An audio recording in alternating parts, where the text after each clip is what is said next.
네, 안녕하세요. 신박사 인사드리겠습니다. 2021년 3월 16일 장마감 복귀 방송 하도록 하겠습니다. 오늘은 뭐 배터리 부분이 뭐 커다란 어떤 시장의 악재로서 오늘 작용하면서 장 내내 뭐 배터리 관련주에 좀 약세를 좀 만들었는데요. 시장 전체적으로는 좋았어요. 아시아 증시도 그렇고 어제 이제 미국 시장도 강한 흐름으로 마감하다 보니까 뭐 전체 장세는 좋았지만 뭐 배터리주들이 좀 그 분위기를 조금은 가라앉히는 그런 흐름이었던 것 같고요. 그래서 상대적으로 이제 코스피보다는 이제 배터리주들이 이제 시총 비중이 좀 작은 코스닥 이제 지수가 조금 더 강한 어떤 흐름을 보여줬고, 배터리주들도 이제 자세하게 오늘 좀 짚어드리겠지만, 뭐 단기적으로는 이제 이런 투심에 좀 안 좋은 영향을 미쳐서 변동성이 크겠지만, 뭐 중장기적인 어떤 흐름에 있어가지고 뭐 가치 훼손이라든지 성장 훼손까지는 전 아니라고 좀 결론을 내렸습니다. 그래서 그런 의견들, 왜 그런 생각을 하는지 그런 부분은 이제 자세하게 다뤄보도록 하고요. 그래서 이제 폭스바겐발 배터리 악재, LG, 삼성, SK에 미칠 영향과 다양한 의견, 그리고 저의 어떤 전략을 말씀드리는 시간, 그리고 LG전자 글로벌 전장을 먹는다 해서 L전자가 이제 조만간 뭐 MC 부분에 대한 그 방향도 결정하게 될 것 같고요. 실적도 뭐 진짜 뭐 그룹사 전부 다죠. 예, 서프라이즈한 실적을 올해 실적 장세에서 주인공이 될 수밖에 없는 그런 그룹이 될 것 같은데요. 뭐 그 최선봉에는 결국 뭐 LG전자가 있을 거라고 생각합니다. 그래서 L전자 글로벌 전장을 먹기 위한 어떤 액션 그런 부분들을 한번 짚어보고요. 그리고 이제 공모가 이하로 뚝 빠져버린 그런 유망한 바이오주, 최근에 바이오주 두 종목에 대해서 체크를 한번 해드리는, 제가 장중에 체크해드린 건데 그 내용 같이 붙여서 얘기를 드리도록 하겠습니다. 먼저 이제 해외 증시부터 체크해드릴게요. 어제 미국 나스닥이 1% 상승했고요. 다우 지수가 또다시 사상 최고치 경신을 했습니다. 0.5% 올랐고 S&P 지수도 0.65% 상승했어요. 뭐 이제 10년물 이제 미국 국채 금리가 뭐 이렇게 조금 밀렸다, 이런 부분도 작용한 것 같은데요. 사실 제가 이제 말씀드린 대로 요 원래부터 오르고 있었다, 국채 금리가. 여기서 이렇게 왜 그렇게 이제 증시에서 반영했냐면 증시가 좀 조정 명분이 좀 필요했다. 그리고 최근에 여기서 좀 가파르게 좀 하루 만에도 막 급등하는 부분이 연출하다 보니까 그런 어떤 시장의 어떤 발작이 좀 일어났지만, 앞으로 이제 금리가 이렇게 올라간다고 시장이 막 발작 일으키거나 폭락하거나 하는 그런 거는 좀 없을 것 같다. 왜냐면 시장이 적응을 했기 때문이다. 뭐 이런 얘기를 들었는데요. 뭐 별로 이제 빠지는 않는데 시장은 또 좋게 이렇게 반응을 했지 않습니까? 그래서 금리 상승하는 부분이 뭐 급진적으로 막 초급등하지 않으면 제가 볼 때는 건전한 시장의 우호적인 어떤 환경이 조성되는 거기 때문에 악재가 되진 않을 거라고 생각합니다. 그래서 그런 부분에서 해외 증시, 이제 미국 증시가 그렇게 강한 어떤 흐름을 보여줬고, 그에 따른 어떤 영향으로 뭐 일본 증시도 0.5% 올랐고요. 홍콩 항상이 1.7% 강세, 대만도 플러스권, 상해 종합 증시도 0.7% 강세로 이렇게 마감했습니다. 그래서 전체적으로 이제 국내 증시도 우호적인 어떤 그런 어떤 흐름들이 뭐 장중 내내 있었지만 이 배터리 쪽 부분이 조금 아쉬운 어떤 부분인데요. 뭐 금방 가실 거라고 생각해요. 다시 추세, 배터리 3사 이제 LG화학 그리고 삼성 SDI, SK이노베이션 모두 이제 추세에 다시 들어올 거라 생각하고요. 코스피 지수 이렇게 양봉으로 21선을 회복했습니다. 21선 회복이 굉장히 중요한 지수단의 어떤 움직임인데요. 이렇게 파란색 20일 이동평균선을 툭 위로 올렸다는 거.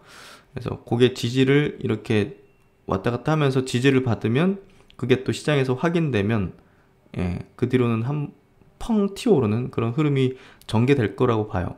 지금 변동성도 축소되었고 이런 부분에서 본다면 조만간 다시 추세로 복귀하기 위한 강한 어떤 상승 흐름이 전개되지 않을까, 그렇게 생각됩니다.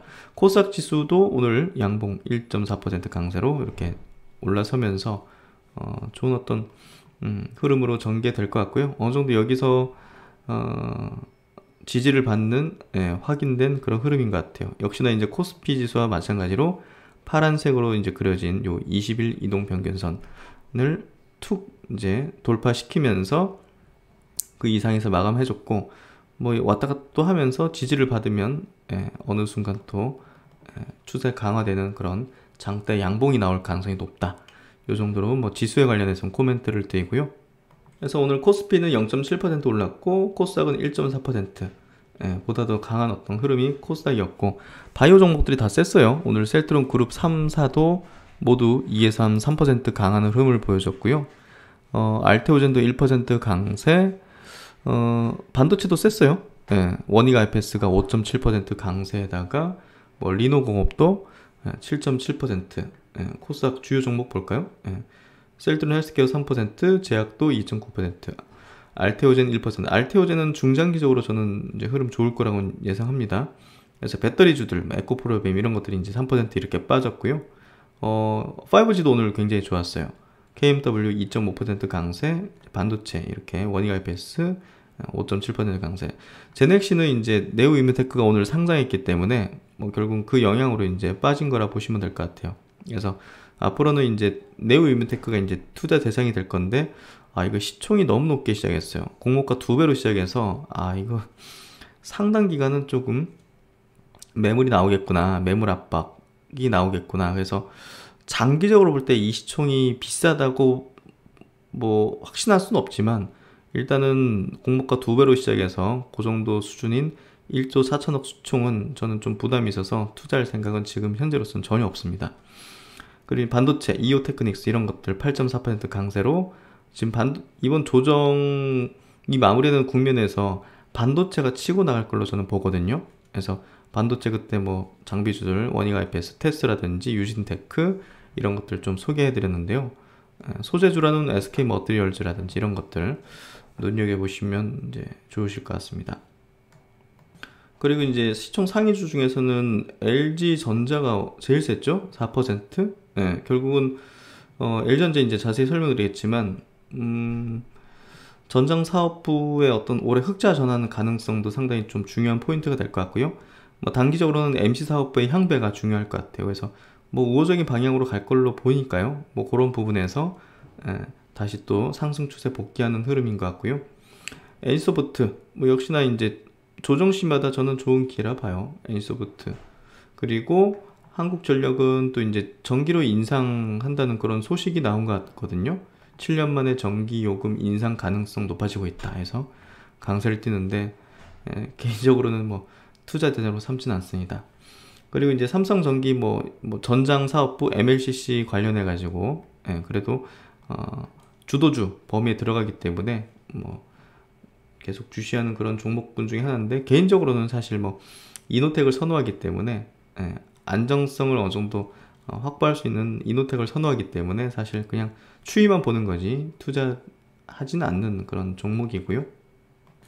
오늘 뭐 삼성전자, 하이닉스 1, 2% 정도 상승을 보여주면서 뭐 외국인들도 오늘 많이 샀죠.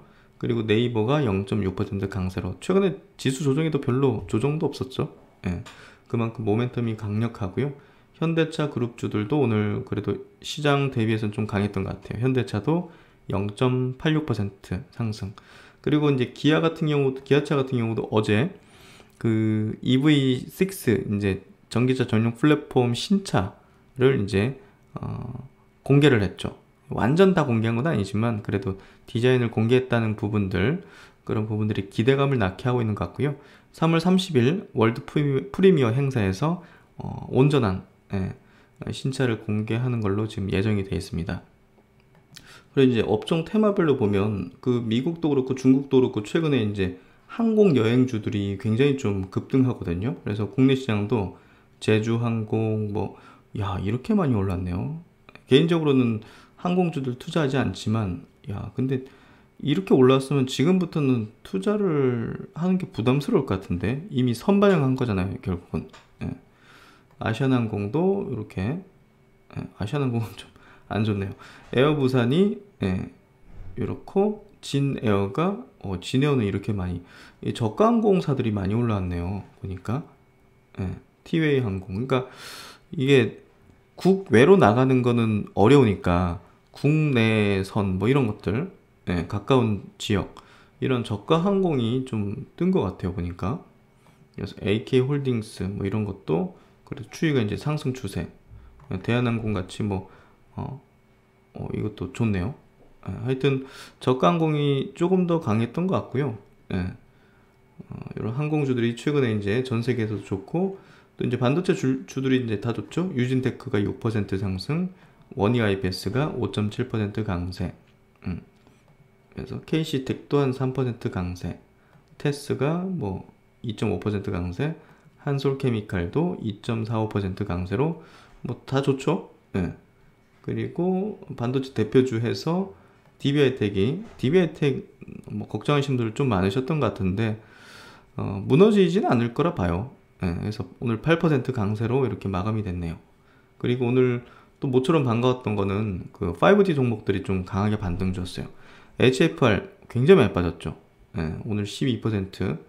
그리고 뭐 에이스테크도 6% 강세, 솔리드도 6% 강세, 다산 네트워크스 5.6% 강세. 그래서 이랬고요. 이노와이어레스도 2.8% 강세, RFHIC 2.7% 강세, KMW도 2.5% 강세, 오이솔루션까지 보죠.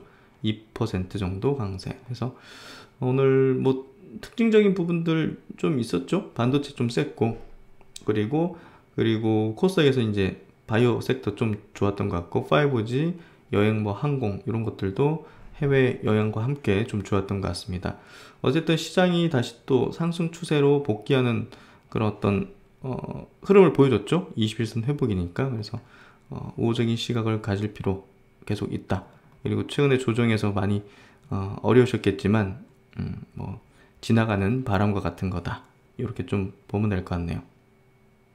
네, 안녕하세요. 신박사 인사드리겠습니다.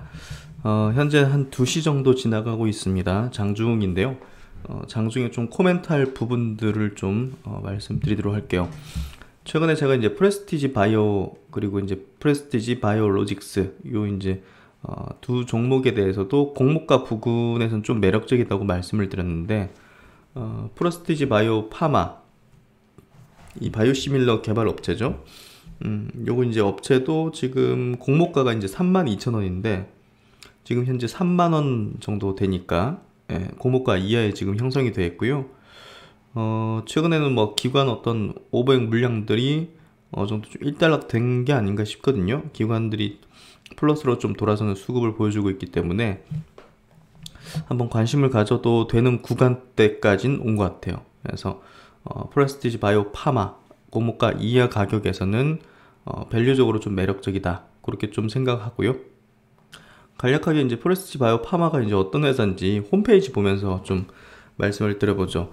증권사 리포트는 지금 나와 있는 게 없다 보니까 홈페이지에서 보는 게 나을 것 같은데, 프레스티지 바이오 파마는 싱가포르에 설립된 기업으로 바이오시밀러와 새로 이제 퍼스트 인 클래스 어떤 항체 치료제 개발에 이제 주력하는 제약회사다 해서 바이오시밀러로 이제 어느 정도 캐시를 좀 확보하려는 것 같고요. 그걸 바탕으로 뭐 셀트론과 비슷한 어떤 비즈니스 모델을 좀 지향하는 것 같아요. 그래서 프레스티지 바이오 파마는 싱가포르에 설립된 기업으로 바이오시밀러와 항체 치료제 개발에 주력하고 있다. PB 파마 이제 줄여서 PB 파마의 강한 존재감과 아시아 이제 퍼시픽 태평양 지역을 아우르는 네트워크를 바탕으로 글로벌 제약 회사로서 입지를 견고히 하고 있다. 일단은 이 기업의 첫 번째 바이오시밀러 트러스트주맙 유럽 임상 1상 그리고 글로벌 임상 3상을 성공적으로 완료함으로써 동종 업계의 선두주자 자리를 굳건히 지키고 있다. 그래서 항암제 쪽하고 면역 질환 치료제 중심으로 이제 개발을 하고 있고, 고용암, 췌장암, 관절염, 항체 치료제 이런 부분들 미충족 의료 수요를 충족하기 위해서 새로운 어떤 후보 물질도 발굴을 하고 있다. 그래서 이제 이 기업의 이제 파이프라인을 보면요, 허셉틴, 아바스틴, 휴미라 이쪽으로 이제 바이오시밀러를 개발을 하고 있고, 이제 신약으로는 췌장암, 고용암 쪽 이렇게 이제 두 가지를 좀 개발을 하고 있는데요. 그래서 이제 구체적인 임상 단계별 이제 후보 물질을 보면 지금 트러스트주맙 이건 이제 허셈텍 결입니다. 셀트론이 갖고 있는 그 허주마 그거요. 그거 지금 임상 3상 하고 있고, 또 대장암 쪽 이쪽으로도 3상을 진행하는 흐름 이제 보여주고 있고요. 아달리무맙 이쪽도 지금 1상 진입을 이제 앞에 두고 있습니다. 그래서 이런 어떤 제품들 허셉틴, 아바스틴, 휴미라 요거 이제 개발하고 있고 주에 이제 상용화가 되면 이제 미리 이제 계약을 맺은 것도 있고 상용화하게 되면 이제 매출이 이제 나오게 되겠죠. 그리고 이제 퍼스트 인 클래스 항체 치료제 이쪽으로도 향후 어떻게 진행하는지 계속 좀 체크를 할 필요가 있는 것 같고요. 특히나 이제 신약 쪽에서는 우리가 좀 중요하게 볼 부분은 항암제예요. 항암제가 이제 시장 규모가 제일 크고 또 시장에서 이제 어떤 주가 측면에서도 파급도가 이제 가장 큰 어떤 분야이기 때문에 그런 부분에서 이 췌장암 쪽 그리고 고형암 쪽에 항체 이제 항암제를 만들고 있는 부분도 계속 먼저 주시를 하면 될 것 같아요. 그래서 이제 주가 수준은 상당 이후 이제 이렇게 튀었다가 좀 밀려 있는 상황이고요. 이게 이제 한 번 더 밀릴 수도 있어요. 밀릴 수도 있는데 밀리면 제가 볼 땐 기회가 될 것 같아요. 그래서 관심을 가질 수 있는 그런 공모가 이하 가격까지 내려왔다. 이 정도로 좀 보시면 될 것 같고, 그 다음에 이제 프레스티지 바이오로직스 제가 이제 상장 전에 이제 그 분석을 해드려서 유명주 리포트로 자세하게 분석을 해드린 그런 종목인데요. 공모가 이 종목 같은 경우는 12,400원이에요. 12,400원 현재 지금 현재가가 12,400원이네요. 그래서 공모가 이하로 내려올 수도 있고요. 뭐 지금 여기서는 뭐 언제든지 뭐 기관이라는 게 외국인 수급이 나오면서 이제 밀릴 수도 있는 상황이기 때문에 공모가 이하 가격이면 제가 이제 공모가 부근, 공모가 이하면 굉장히 매력적일 수 있다는 이제 분석 내용을 말씀드렸고, 그런 부분에서 지금 그런 가격까지 지금 내려와 있는 상황이기 때문에 관심을 가져도 되지 않을까 하는 생각이 듭니다. 시가총액으로 치면 지금 한 5,200억? 그래서 뭐 무난한 가격이고요. 결국 이제 이 기업은 PB파마 이제 아까 프레스티지 바이오 파마의 어떤 이제 CDMO 위탁 생산해주는 그런 기업이고, 그 기업만 이제 위탁하는 게 아니라 다른 기업들도 이제 물량들도 이제 받을 거기 때문에 그런 부분에서 이 기업에 대해서 향후 CDMO, CMO 업체로서 이제 밸류를 좀 인정받게 되면 그래도 상당한 업사이드가 있지 않을까 그렇게 좀 생각이 되고요. 이 기업도 지금 증권사 리포트가 이제 나와 있는 게 흥국증권 한 곳밖에 없죠. 그래서 그때도 이제 대부분 제가 다트 공시 내용을 통해 가지고 설명을 드렸었는데요.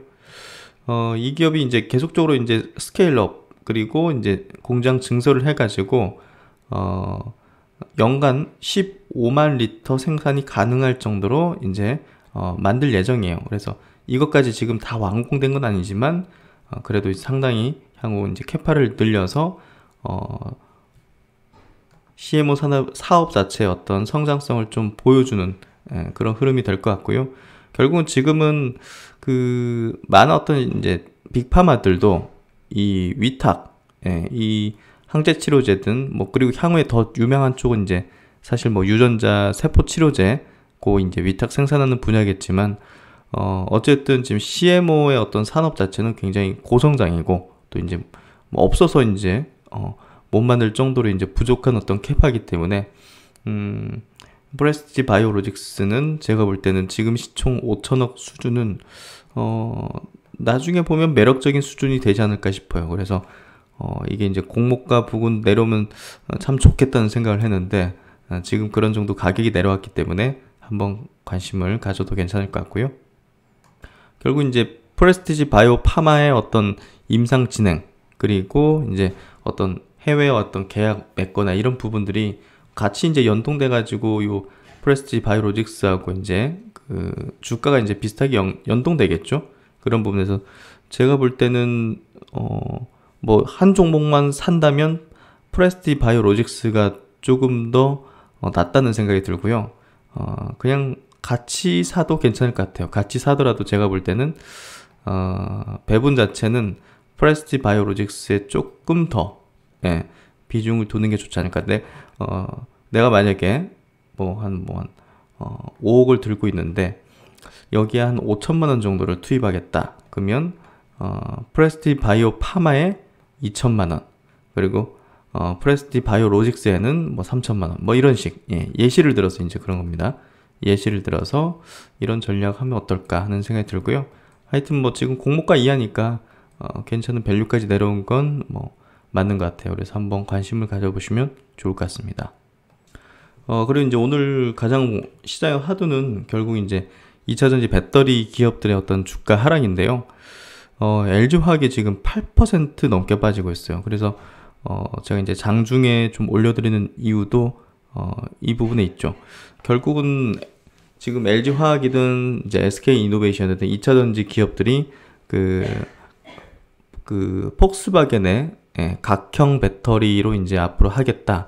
이 발표에 결국은 이게 주가가 빠지는 건데, 이게 저가 매수 기회로 이제 우리가 삼는 게 현명할지, 아니면 이 구조적인 좀 변화고 구조적인 악재가 될 수 있겠는데 해서 매도를 하거나 물량을 축소할지, 이 판단의 어떤 기로에 있는 것 같아요. 그러니까 이제 투자자 입장에서, 그리고 이제 지금 많은 대중 투자자 입장에서도 오늘 같은 경우는 계속 뉴스가 이제 그 뉴스가 계속 올라오잖아요. LG화학 같은 경우 보면 지금 계속 이제 뭐 SK하고도 계속 이제 왔다 갔다 소송 관련해 가지고 아직 이제 매듭이 지어지지 않고 있고, 또 폭스바겐 폭탄이다 뭐 이런 식으로 기사들이 지금 계속 쏟아지고 있는 거거든요. 그래서 이런 부분들이 오늘 정도는 툼에 좀 영향을 미치는 것 같아요. 그래서 지금 보면 시간이 갈수록 보시면 분봉을 한번 보죠. 계속 밀리죠. 그러니까 이제 계속 이제 매도하는 사람들이 계속 이제 있는 거예요. 그래서 이런 부분들이 적극적인 어떤 매수세보다는 오늘은 보면 약간 툼의 성격의 자금들도 상당히 많이 나오고 있다, 출회되고 있다. 그래서 시간이 지나면 지날수록 이제 그런 흐름들이, 야 이거 더 빠지니까 야 이거 문제가 있는데, 이런 식으로 이제 접근하는 사람들이 많이 있는 거죠. 일단 제가 이제 여러 각도로 이제 분석을 해보고, 여러 어떤 뭐 전문가들, 이제 애널리스트 딴의 이제 어떤 의견들도 이제 다 이제 체크를 해봤는데요. 결론적으로는 투자 의견을 바꿀 필요는 없다고 생각해요. 이거 자체가 뭐 어떤 근본적인 이 산업을 뒤흔드는 어떤 이제 부분은 아니거든요. 근데 이 기사들을 너무 이제 보십시오. 폭스바겐 폭탄이라든지, 이거 뭐 이제 그냥 뭐 K 배터리가 이제 완전히 그냥 끝장났구나, 뭐 이런 식으로 이제 기사들이 계속 올라오고 있거든요. 그래서 조금 뭐랄까, 뭐 그만큼 이제 언론의 어떤 영향을 지금 이 주가가 오늘 뭐 오롯이 좀 받는 것 같고요. 이런 부분은 제가 볼 때는 다소 좀 투매를 낳고 있고, 또 비이성적인 어떤 수급으로 좀 되고 있는 것 같아요. 오늘 이제 외국인과 기관도 좀 매도하는 어떤 경향을, 지금 현재 잠정이긴 하지만 뭐 이거 뭐 결과는 또 모릅니다. 플러스로 나올지. 근데 어쨌든 뭐 일부 파는 게 이제 있긴 하지만, 그동안에 이제 매수세에 비해서 뭐 이게 수십만 주 파는 것도 아닌 것 같고, 개인들이 이제 줄줄 이제 파는 것 같은데, 이게 이제 뭔지를 한번 좀 보도록 하죠. 한번. 그러면 이제 각형이 뭐냐, 파우치가 뭐냐, 이 부분을 이제 먼저 짚어야겠죠. 그래서 이 기사가 잘 되어 있네요. 폭스바겐이 향후 전기차에 탑재할 미래 통합 배터리로 각형 배터리를 결정했다는 소식에 파우치형 배터리를 만드는 LG 에너지 솔루션 그리고 SK 이노베이션이 불리해졌다는 분석이 나온다. 지금 이제 폭스바겐은 이 파우치형을 이제 LG하고 SK로부터 공급받아서 이제 전기차를 만들고 있어요.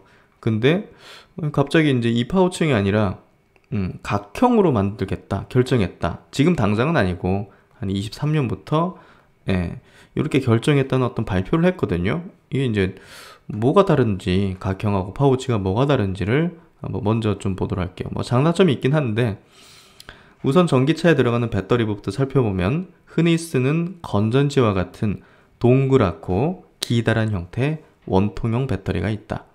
크기가 작아서 소형으로 분류되며 대표적으로 테슬라가 전기차 모델에 원통형 배터리를 탑재하죠. 그래서 테슬라가 이제 주로 원통형을 쓰고요.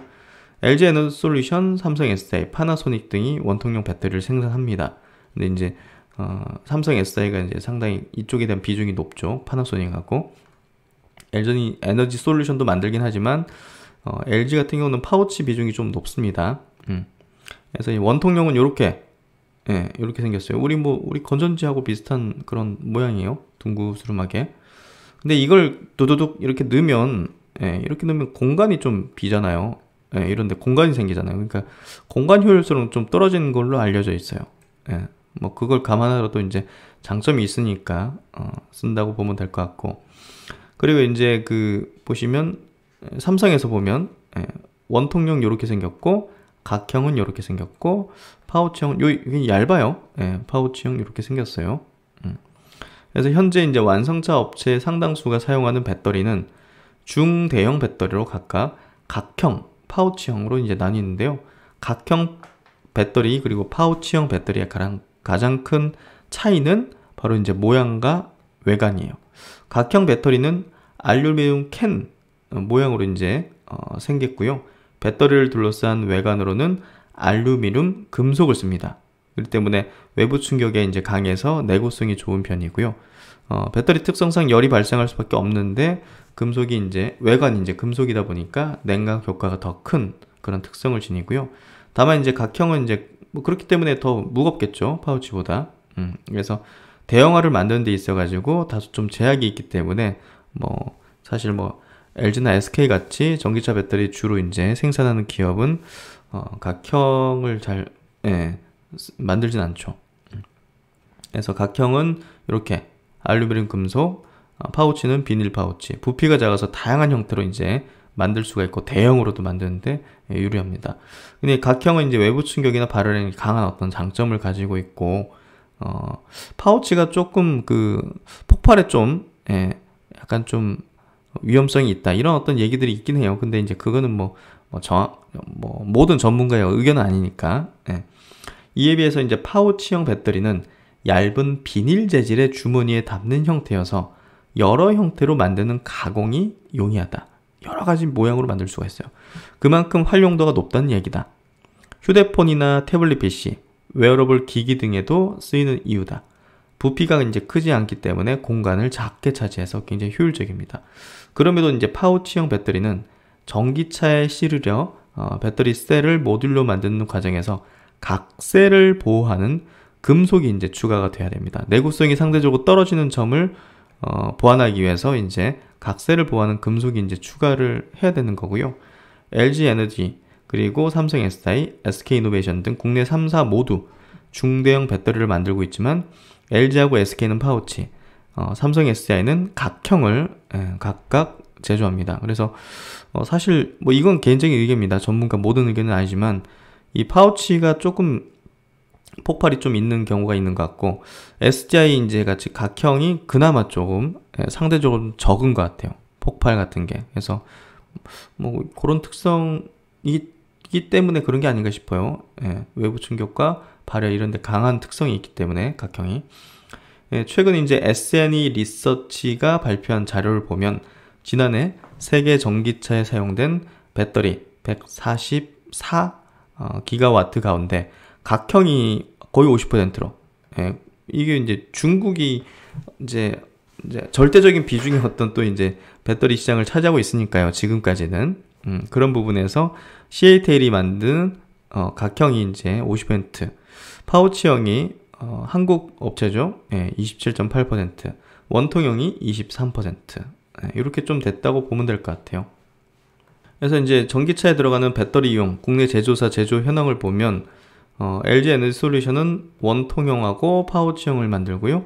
삼성 SDI는 원통형하고 각형, SK 이노베이션은 파우치형만 만들어요. 그러다 보니까 오늘 주가도 이거 각형을 만들지 않는 LG하고 SK 주가는 뭐 엄청 빠지고, SDI는 뭐 시작하자마자 플러스를 보이다가 사실 좀 밀리긴 했지만 그나마 그래도 다른 두 개 회사보다는 낙폭이 굉장히 작죠. 그만큼 이제 이 영향을 오늘 이제 받는 어떤 주가 흐름인데요.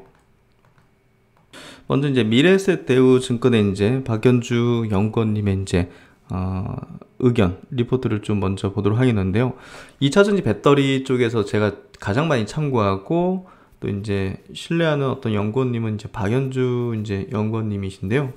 어쨌든 요분 의견이 저는 가장 적합하다 생각하고, 결국은 뭐 LG화학 그리고 SK이노베이션에 대한 저가 매수 기회다 이렇게 좀 생각을 합니다. 결론적으로 폭스바겐 이제 파워데이, 배터리 업체 영향 분석이다 해서 테슬라 배터리 데이처럼 폭스바겐도 이번에 이제 배터리 데이 같은 거를 이제 이렇게 열면서 앞으로의 어떤 배터리 어떤 비즈니스 어떻게 해나갈 건지, 어떻게 조달할 건지 뭐 이런 어떤 전략들을 발표했다 이렇게 이해하면 될 것 같아요.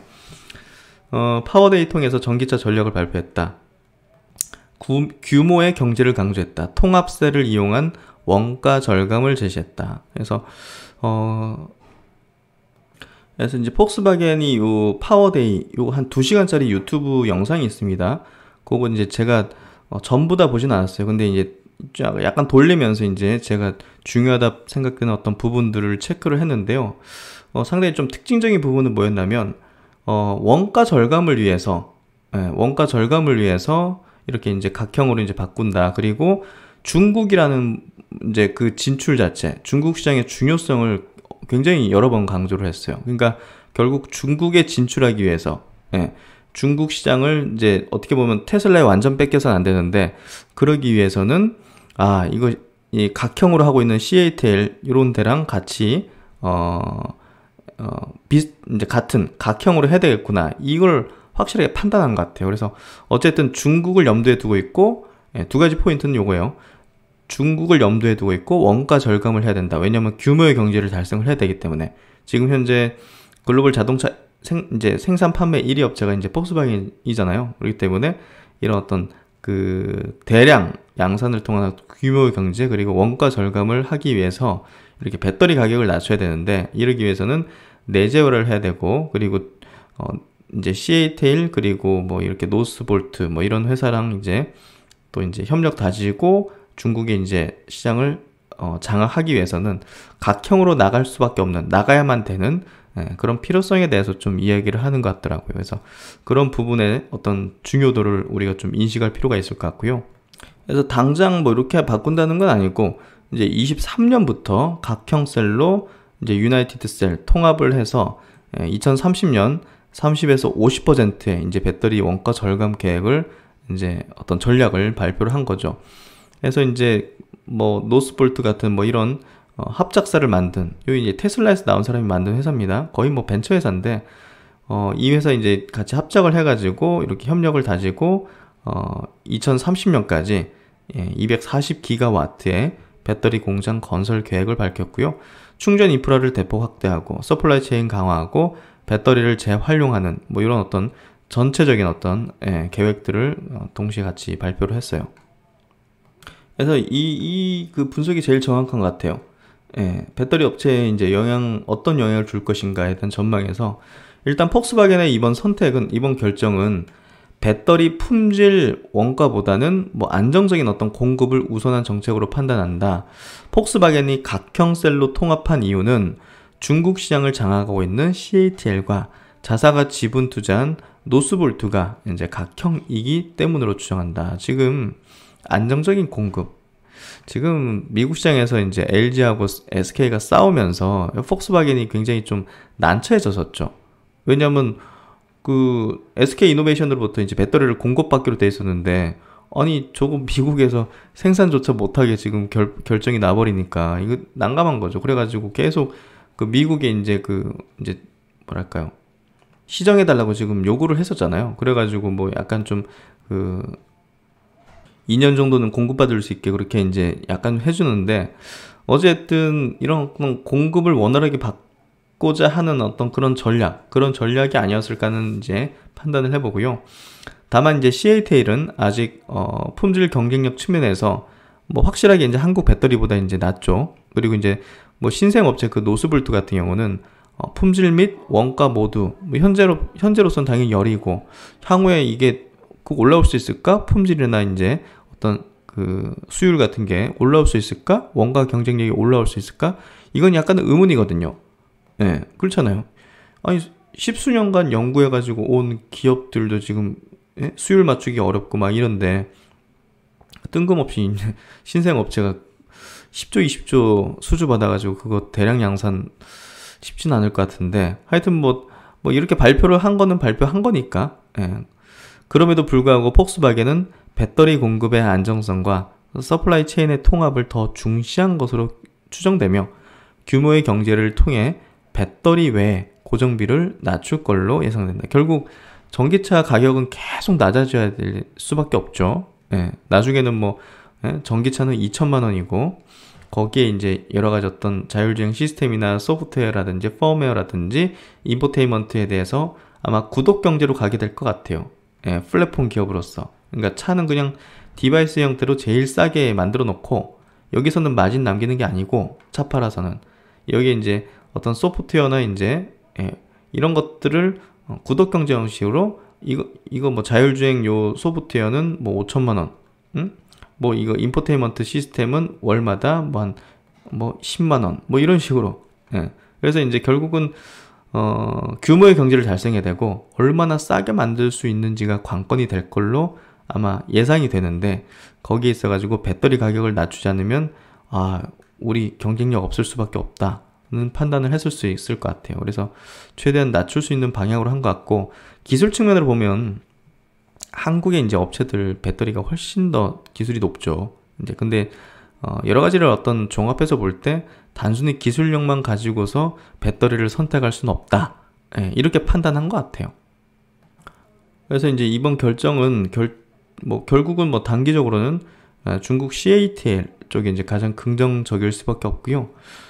근데 이제 오늘 중국 시장에서 뭐 크게 상승하는 건 아니에요. 뭐 한 2%, 3%요 정도 상승하고 있는데, 그래서 이제 CATL을 살 수 있으면 요걸 사는 게 제일 이번 이슈에서는 맞는 것 같고, 삼성 S사에도 이제 기회 요인이 될 수도 있겠죠. 오늘 빠지긴 하지만 제가 볼 때는 뭐 회복할 거라고 보여지고요. 이 파우치셀을 납품해온 LG화학 그리고 SK이노베이션에는 단기적으로 좀 약간 좀 악재로 바라보는 어떤 수급들이 빠져나갈 수 있는 가능성이 좀 열린 거죠. 그래서 오늘 낙폭을 6에서 한 7, 8% 이렇게 나오는 부분이 이런 악재로 바라보는 수급이 빠져나간다. 그렇게 이해하면 될 것 같고요. LG화학 전기차 배터리 매출 중 폭스바겐 비중은 10에서 20% 수준으로 추정됩니다. 그리고 SK이노베이션은 지금 이제 폭스바겐에 공급하고 있지는 않죠. 당연히 22년부터 미국 거기 공장에서 폭스바겐에 공급하는 걸로 지금 예정이 돼 있던 상황이고, 뭐 요거는 이제 이번 소송으로 인해서 약간 좀 어떻게 될지는 두고 봐야 될 것 같고요. 그래서 이제 요 미래에셋 증권에서는 배터리 비중 확대는 뭐 그대로 유지한다. 그 이유에 대해서 이제 설명을 하는데요. 파우치 셀 제조업체의 단기적인 불확실성이 예상되긴 하지만 중기적으로 제한적인 어떤 영향으로 예상된다. 이번 이슈로 단기 파우치 셀 업체들의 주가 약세가 예상되긴 하지만 중기적으로 그 영향은 제한적일 전망이다. 글로벌 탑티어 배터리 업체들의 비중 확대 전략은 유지해야 된다. 폭스바겐의 전략 변화가 다른 자동차 업체들로 확산될 경우보다 구조적인 영향이 다른 자동차 업체들로 확산될 경우보다 구조적인 영향이 있을 수는 있죠. 근데 이제 배터리 셀의 핵심은 무슨 뭐 케이스를 어떻게 쓰는지가 이제 핵심이 아니라 안에 얼마나 효율적인 어떤 화학 물질로 바꿔 나가느냐, 뭐 이런 것들을 통해서 이제 주행거리를 이제 늘리고 안정성을 높이는, 그게 어떻게 보면 핵심인데 뭐 껍데기 이거 어떻게 할지 그것 때문에 이제 뭐 완전히 틀어지는 거는 조금 이제 아니다는 어떤 의견인 것 같고요. 특히 이제 노스볼트의 경쟁력이 높지 않은 상황에서 테슬라 진영과 파우치 타입의 원가 절감이 가속화되면 폭스바겐의 배터리 경쟁력이 약해질 수도 있는 상황이다. 향후 전력 변화 가능성도 염두에 둘 필요. 그래서 지금 폭스바겐이 저렇게 발표하긴 했지만 향후에 지금 파우치 타입의 어떤 원가 절감이 뚝뚝뚝뚝 떨어져가지고 경쟁력을 더 높이면 가격 똑같은 각형을 쓰는 게 경쟁력이 있겠느냐. 훨씬 더 이제 기술력이 높아서 주행거리도 높고 여러 가지 장점이 많은, 그러니까 이제 결국은 이제 전략이 지금 발표했다고 그대로 고수되지는 않을 수도 있는 거예요. 그래서 일단은 뭐 상황은 유동적이라고 생각이 된다. 이런 어떤 의견인 것 같고, 그리고 뭐 SK이노베이션이든 LG화학이든 LG에너지솔루션이든 뭐 어떤 이게 구조적인 어떤 변화가 된다면 원통형이든 각형이든 케이스든 이제 그 형태 폼팩터 자체의 어떤 구조적인 어떤 변화가 있다. 만약에 각형으로 뭐 이렇게 표준화가 스탠다드가 이제 각형으로 된다. 뭐 하면 바꾸면 되죠 뭐. 근데 자금이 필요하겠죠. 이제 캐펙스 자금이 필요하겠죠. 이 각형으로 이제 바꿀 때는. 근데 이제 결국은 기업은 살아있는 생물이에요. 뭐 이 상황이 뭐 구조적인 변화가 된다 만약에 뭐 가만히 있는 것도 아니죠. LG화학이나 SK 이노베이션이나. 그러니까 결국은 그런 리스크도 이제 뭐 있긴 하지만 뭐 해결해 나갈 것이다. 이렇게 좀 저는 생각이 좀 들고요. 폭스바겐 수준으로 규모의 경제 효과를 내기 힘든 자동차 업체들이 이러한 전략을 선택할 가능성은 높지 않아 보인다. 또한 필요시 파워치 업체들도 신규 투자에 있어서 각형으로 폼팩터를 바꿀 수도 있을 것으로 예상된다. 뭐 자금은 들겠지만 뭐 바꿀 수도 있는 거죠. 그럼 뭐 역량이 없는 건 아니니까. 그래서 전기차 시장이 확대되면서 배터리 수요는 예상보다 더 빠르게 확대되는 상황이 지금 되고 있고, 글로벌 배터리 시장을 장악하고 있는 상위 몇 개 어떤 배터리 회사들의 먹거리는 충분합니다. 뭐 수주잔고가 100조가 넘고 SK도 뭐 50조가 넘고 이러는데, 지난 9월 테슬라 배터리 데이 이후에도 단기 불확실성으로 주가가 하락했으나 이후 업황 개선으로 주가 회복, 배터리 업종의 비중 확대 유지해서 이 배터리 업체들이 지난 한 3, 4년 동안 계속 악재는 있었어요. 예, 악재는 계속 있었어요. 기억하실지 모르겠지만 뭐 주식한 지 얼마 안 되신 분들은 잘 모르시겠지만 3, 4년 전부터 계속 막 중국에서 보조금을 안 주면 뭐 또 악재다 해가지고 한 며칠 동안 주구장창 빠지기도 하고, 그렇다니까요. 그래서 제가 이제 얻은 교훈과 이 어떤 부분들은 이 확실하게 성장할 수밖에 없는 시장의 주요 플레이어들이 중간중간 이제 일시적인 어떤 악재나 뭐 이런 부분들이 주가를 하루, 적게는 하루 이틀, 많게는 뭐 한두 달 이렇게 조정을 만들긴 했지만 계속 이렇게 온 거거든요. 우상향해서. 그래서 그걸 한번 생각해 볼 필요가 있다는 거예요.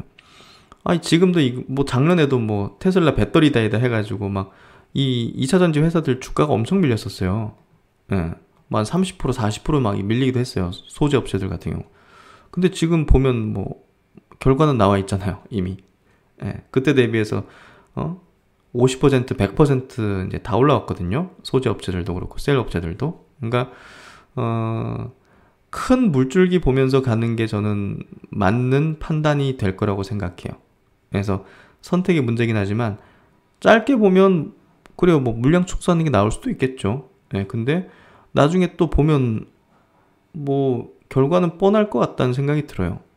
어차피 계속 이쪽 부문 실적 좋아지고 있고 실적 상세로 들어가는 데 있어가지고 이런 배터리 업체들 실적 좋아지는 거 뭐 당연히 주도하는 업체가 되겠죠. 그래서 그런 부분에서 본다면 이번 악재도 사실 단기 약재일 뿐이지 중기적인 영향까지 미치진 않을 거라 봅니다. 그래서 그런 부분으로 한번 고민해 보시고, 뭐 저의 의견은 SK, LG, SDI 모두 단기적으로 이제 변동성이 있을 수 있지만 중기적 추세에 있어 가지고는 문제는 없다. 그렇게 좀 의견을 드리도록 하겠습니다. 그래서 배터리 내용을 조금 더 이어서 해보면요, 폭스바겐 이제 파워데이, 이제 배터리 데이라 볼 수 있죠. 이제 그 영상 한 2시간짜리 이제 영상을 보면 중국 거대 시장을 이렇게 콕 집어서 좀 강조하는 흐름을 보여줬고, 이제 유나이파이드 셀, 셀2 팩 요거 얘기하는 것 같아요. 요거 이제 23년까지 전 차량에 반영할 예정이다. 그러니까 각형으로 된 어떤 배터리를 23년까지 전 차량에 반영할 예정이다. 이렇게 좀 발표하는 장면이고요. 그래서 이제 수혜를 가장 크게 볼 수밖에 없는 게 결국 뭐 CATL이라고 볼 수 있는데요. CATL 같은 경우는 여기 보시면 독일 쪽에 100기가와트 공장을 건설할 것이라고 이제 발표를 했었는데, 결국은 이제 어떤 회사에 공급할 것이냐, 뭐 폭스바겐이 되는 것 같아요. 폭스바겐이 이제 중국에서 이제 많은 이제 성과들을 거뒀죠. 그래서 그런 부분에서 이 정부 간의 어떤 서로 간의 어떤 이제 뭔가 커뮤니케이션이 있지 않을까 하는 생각이 들어요. 결국은 뭐 중국은 공산당 중심으로 이제 움직이는 거고, 그런 부분에서 본다면 단순히 뭐 자본주의 논리라든지 그런 어떤 그런 논리로만으로 해석할 수는 없잖아요. 그런 부분을 볼 때 모종의 어떤 뭔가 있지 않을까, 그런 생각이 좀 듭니다. 그래서 현재 지금 CATL은 뭐 유럽 쪽에 공장이 없죠. 그래서 이거 건설을 하게 되면 이제 본격 진출하게 되는 거고요. 이미 뭐 삼성 SDI라든지 SK이노베이션, 뭐 LG 같은 경우는 여기 이제 많은 공장을 건립해 가지고 현재 유럽의 전기차 이제 뭐 상당히 급성장하는 부분을 수요를 지금 현재 받고 있는 상황이죠. 여기에 이제 뭐 CATL도 경쟁 구도로 이제 들어가게 될 것 같아요. 결국은 뭐 세계 최대 이제 자동차 메이커라 볼 수 있는 뭐 폭스바겐이 한국의 의존성을 좀 낮추려는 게 아닌가 하는 생각도 좀 들거든요. 예. 결국 이제 그들 입장에서도 이런 기업과 노스볼트 같은 이런 기업과 합작해가지고 내재화하는 방향이라든지 이 한국의 이제 의존적인 어떤 그런 어떤 배터리의 어떤 수급을 또 이제 중국 CATL 같은 업체로 또 이원할 수 있는 그런 전략이 아니었을까? 그런 생각이 좀 드는 것 같아요. 그래서 이런 내용도 있더라고요. 폭스바겐은 국내 3사에 각형 배터리로 전환을 통보한 후 한 배터리사에 일단 만나서 얘기하자는 제안을 이런 지하에 거절한 것으로 알려졌다. 한 배터리 업계 관계자는 업계에선 폭스바겐 내부의 반 LG, SK 기류가 상당히 오랜 기간에 걸쳐 조성돼 왔다는 의미로 받아들여진다고 말했다. 그래서 야, 최근에 그 소송 문제도 여기 좀 영향을 미친 게 아닌가 하는 생각이 좀 드는데요. 여기 보시면 LG와 이제 SK 소송 자체가 그 결과가 이제 LG에 이제 손을 들어주면서 미국 이제 조지아주 이제 배터리 공장을 지금 SK가 만들고 있는데 그 공장을 2년밖에 가동할 수밖에 없게 되다 보니까 지금 이제 결과 난 것 가지고서는 폭스바겐은 여기서 장기간 공급을 받으려고 계약을 맺었는데 이런 결과가 나니까 되게 난감한 거죠. 예, 난감하고 자신들의 어떤 이제 장기의 어떤 경영 계획상 이거 리스크 있구나. 이거 돌려야겠다. 예, CATL이나 이런 기업으로 좀 돌려야겠다. 이런 판단을 했던 것 같아요. 그러니까 지금 서로 이렇게 싸우는 게 한국 배터리사에 굉장히 좋지 않은 어떤 결과들을 내는 그 첫 번째 어떤 이 상황이 아닐까? 예, 저는 그렇게 생각이 되고요. 배터리 시장 구도가 이제 이런 상황에서 폭스바겐의 변심을 이해하기 위해서는 폭스바겐이 그간 중국 시장을 중심으로 성장해 왔다는 점을 감안을 해야 된다. 폭스바겐은 중국 시장 개방 후 처음으로 진출한 글로벌 완성차 브랜드다. 중국 내 브랜드들이 약진한 후에는 전기차로 빠르게 전환해서 지난해 기준 중국 내 전기차 판매 1위를 기록했다. 근데 이제 이런 중국 시장에 테슬라가 진입하면서 막 엄청난 폭발적인 성장을 하고 있고 뭐 중국 전기차 시장을 막 이제 앞으로는 완전히 뭐 압도하는 점유율을 차지할 게 뻔해 보이니 폭스바겐으로서는 중국 시장 사수를 위해 강력한 메시지를 좀 던질 수밖에 없었을 거라고 생각이 되고요. 폭스바겐의 이런 각형 배터리 선언은 CATL을 이제 보유하고 있는 중국의 어떤 입맛에 딱 맞는다. 그래서 결국은 중국을 얻기 위해서 선택한 부분일 수 있고 또 이제 거기에 더해서 최근에 LG와 SK 소송 때문에 장기 공급에 이런 문제가 발생할 수 있다는 것도 영향을 미치지 않았을까 하는 생각이 좀 듭니다. 그리고 이제 메리츠 증권의 이제 주민우 연구원님도 이제 2차 전지 쪽으로 좋은 인사이트를 계속 주시는 분인데요. 이분 쓰신 것도 한번 보도록 해보죠. 폭스바겐 파워 이제 데이 테이크어웨이 해서 폭스바겐은 파워 데이를 통해서 이 모빌리티로의 대전환을 위해서 배터리, 충전 인프라, 에너지 저장의 중요성을 강조하고 이에 대한 계획들을 공유를 했다. 그래서 이제 어떤 종류의 배터리를 사용하든지 어떤 표준화된, 규격화된 어떤 셀을 사용하는 Unified Cell이라는 개념을 소개했는데요. 이 방식은 LFP 양극재는 각형 배터리로, 하이니켈 양극재는 원통형 배터리로 사용하는 테슬라와는 좀 다른 방식입니다. 폭스바겐 입장에서는 배터리 소재에 상관없이 규격화된 셀을 통해서 배터리 팩을 구현하게 되면 생산 원가 측면에서 유리해질 수 있다. 이렇게 좀 판단한 것 같아요. 그래서 이 유나이티파이드 셀을 방식을 23년부터 적용하기 시작해서 30년까지 전 차종의 80%에 적용시킬 계획이라 밝혔고요. 이를 통해서 저가용 배터리 원가는 이제 거의 절반, 중가용 배터리 원가는 한 30%까지 절감할 계획을 가지고요. 궁극적으로 배터리 팩 가격을 $120 이하로 만들 계획이다. 굉장히 낮추려고 작정한 것 같은데, 그리고 이제 배터리 에너지 용량 그리고 급속 충전이라는 이 두 마리 토끼를 다 잡을 수 있는 실리콘 첨가물에 대한 적용 확대 의지도 이제 필요하겠는데요. 이제 포르쉐 타이칸이라고 이제 전기차, 순수 전기차 이제 고급 차량이죠. 여기에 이제 실리콘 첨가물을 이제 공급하는 게 국내 대주전자 제로입니다. 그래서 여기 오늘 요 기업이 이제 급등한 게 이런 어떤 이유도 있는 것 같고요. 이 부분을 이제 향후 다른 모델들로도 확대 적용이 예상된다 해서, 야, 이거 대주전자 재료 상당히 또 호재가 될 것 같은데요. 한번 관심을 가져보셔도 괜찮을 수 있을 것 같아요. 오늘 한 6% 정도 올랐네요. 폭스바겐은 유럽에서만 궁극적으로 매년 240기가와트의 배터리가 필요하다고 언급했다. 이는 차량 기준으로 약 380만 대에 해당하는 용량이고요. 스웨덴, 독일 이런 데서 이제 가동 계획을 잡고 있고, 한 공장당 40기가와트씩 총 6개 공장을 확보할 계획이라고 밝혔다. 당사는 MEB 플랫폼, 지금 현재 이제 폭스바겐의 전기차 전용 플랫폼이죠. 이거 지금 여기에다가 플랫폼에다가 지금 그 배터리 공급하는 게 LG 화학학, LG 에너지 솔루션하고 SK입니다. 그래서 요 MEB 플랫폼 기반의 차량 라이프 사이클을 19년부터 30년으로 이제 예상하고 있는데, 판매 피크 시점은 26년으로 예상을 하고 있다. 26년 이후부터는 전체 폭스바겐 전기차에서 이 유니파이드 셀, 이번에 발표한 이 내재화시키고 또 기타 셀 업체가 공급하게 될 CATL이 아마 할 가능성이 매우 높은데, 이 비중이 MEB 플랫폼을 넘어설 전망이다. 궁극적으로는 폭스바겐의 목표대로 80%에 이를 전망. 이 과정에서 각형 배터리의 탑재 증가가 예상된다. 폭스바겐의 주요 배터리 협력사 노스볼트라든지 이런 회사의 주력 배터리 타입도 역시나 각형입니다.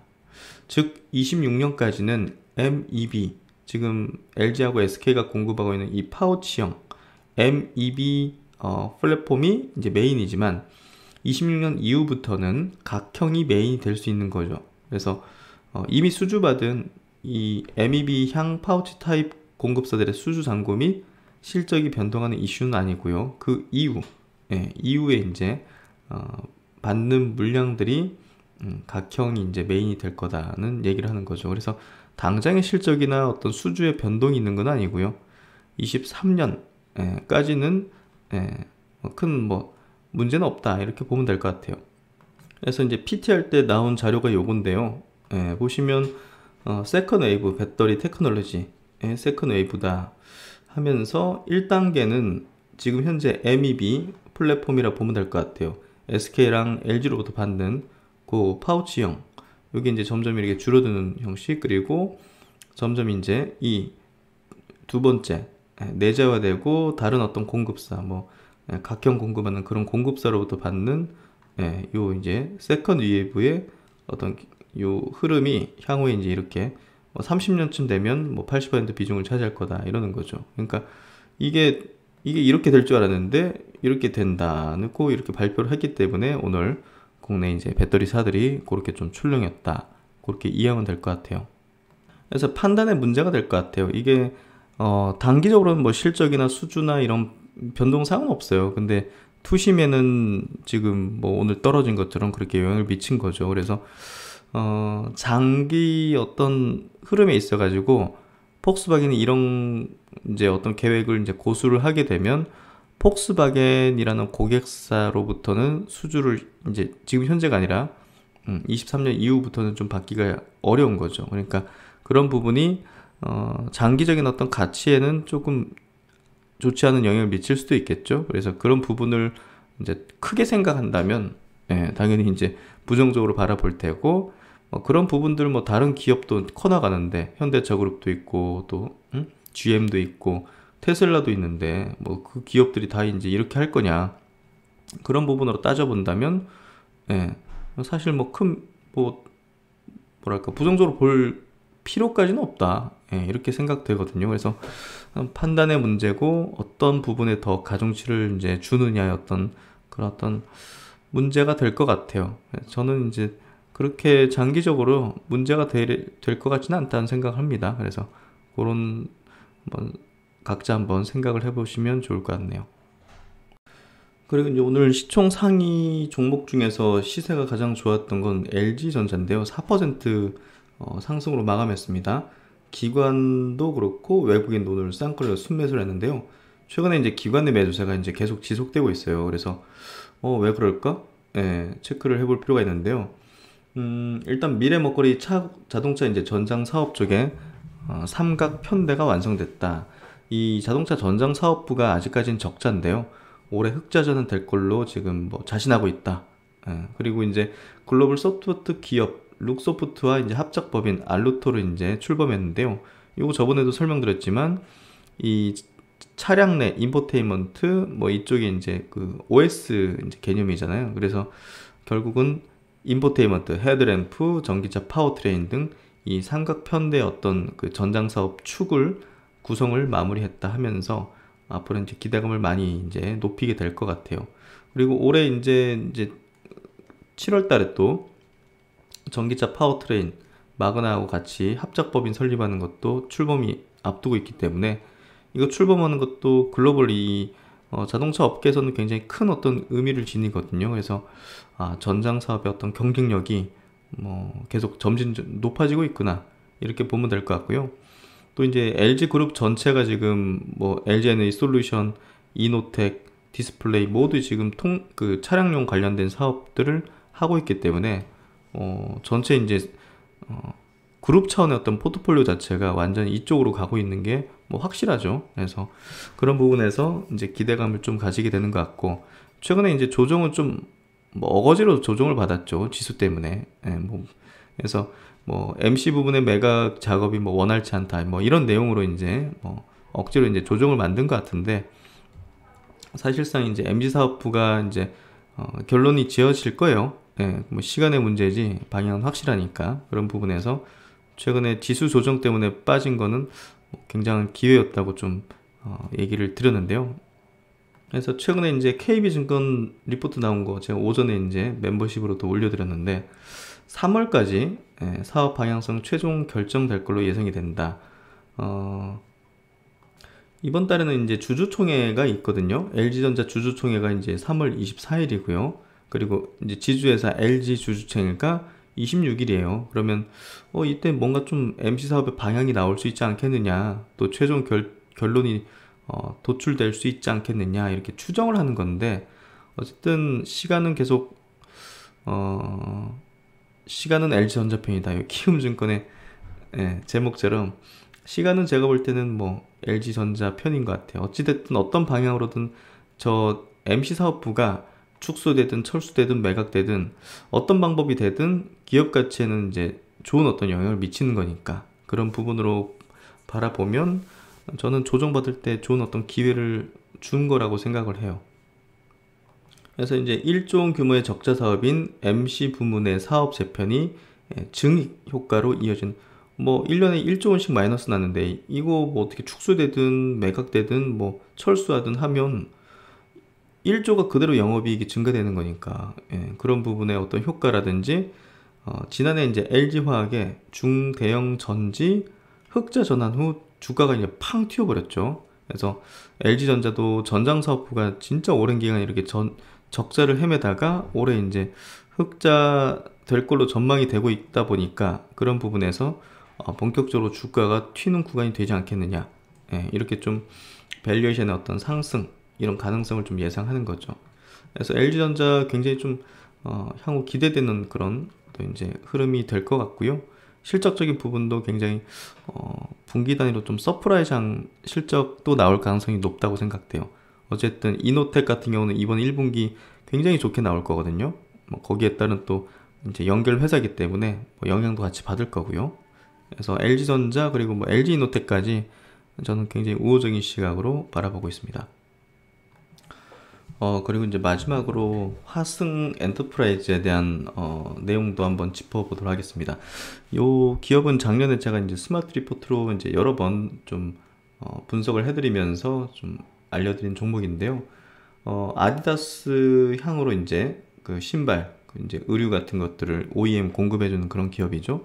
근데 이제 단순히 그냥 우리가 뭐 지금 코로나 이후 뭐 이런 어떤 경기 회복되면서 뭐 좋아질 것이다 이런 개념에 더해서 이제 미중 간의 어떤 무역 분쟁 뭐 그리고 이제 그런 어떤 부분에 의거해서 중국에 대한 어떤 생산 비중을 낮추고 베트남이라든지 인도네시아라든지 다른 국가로 어떤 이제 돌려지는 그런 어떤 물량들이 늘어나면서 구조적인 어떤 그 좋아지는 측면도 있다. 그래서 이제 그게 화승 엔터프라이즈에게 굉장히 또 호재가 된다.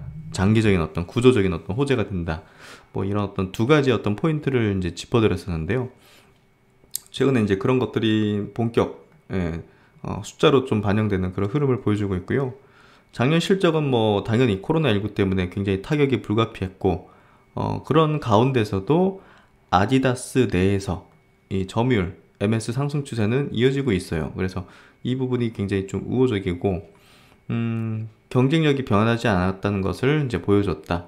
경기가 정상화될 경우 회복되는 실적 성장 모멘텀에 더해서 작년에 조달한 자금을 통한 중장기 성장성이 다시 주목받을 것으로 전망을 한다 하면서 21년도 다시 성장으로라는 이렇게 또 소제목이 이제 이렇게 또 달려 있고요. 그래서 이제 조만간 아마 그 아디다스의 어떤 발주가 좀 내려질 것 같은데요.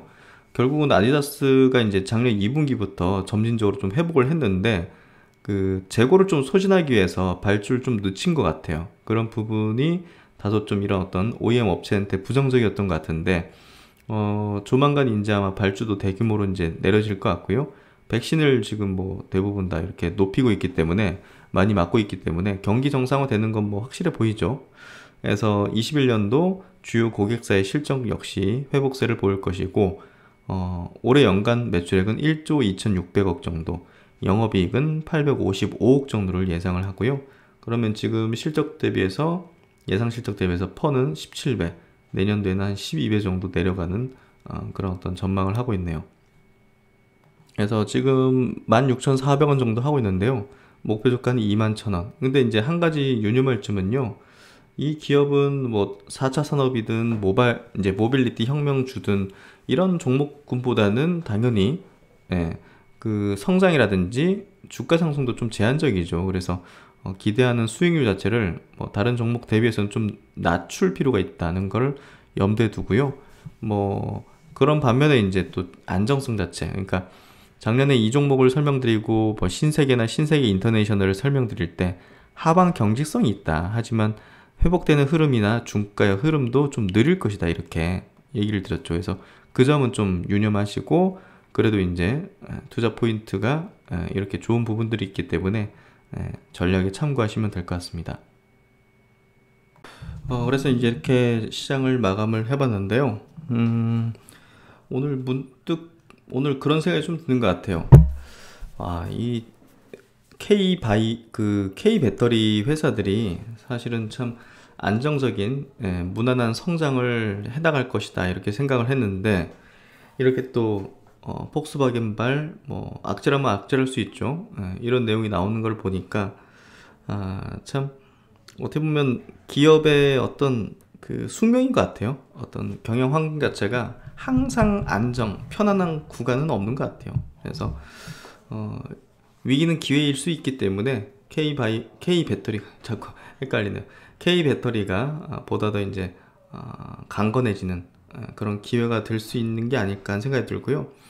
뭐 이 LG, 삼성, SK 같은 이런 기업들 그룹들은 그 수십 년간 얼마나 많은 그 위기와 어떤 악재와 그런 경쟁과 위협을 받으면서 지금까지 왔습니까? 그래서 국내를 넘어서 전 세계 이제 막 주요 분야에서 1위를 하는 그런 기업들이 됐지 않습니까?